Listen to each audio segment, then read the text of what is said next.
Okay, कितीचा आहे shoes?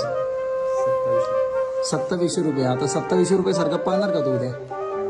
हा नक्की ना? तुझा कितीचा आहे? 2700. काढ. आपला बाप 500 रुपयाचा चप्पल घालतोय, लक्षात घ्यायचं. कितीचा? 500 रुपयाचा. आई 200 रुपयाचे सँडल घालतो. आणि हे माझं पोरग 3-3 हजाराचे शूज घालते, लक्षात घ्यायचं. तर ते 3-3 हजाराचे बूट उद्या पायामध्ये घातले की फक्त डोक्यात एक आठवायचं की आपल्या पप्पाच्या पायात कितीचा शूज आहे, कितीची चप्पल आहे. 1000ची घातली काय कधी पप्पानी? कधी घातली नाही. तर आपल्या पायात कितीचा शूज आहे? 2700चा. तुझा 3500चा. तुझा 2700चा. तर मग एवढं ध्यानात ठेवायचं की आपल्या पायाचा 3500चा आहे, तर पप्पा कितीची चप्पल घालते? 200 रुपयाची. तर त्या 3500 3500ची किंमत नाही ठेवायची. कितीची किंमत ठेवायची? त्या 200 रुपयाची किंमत ठेवायची.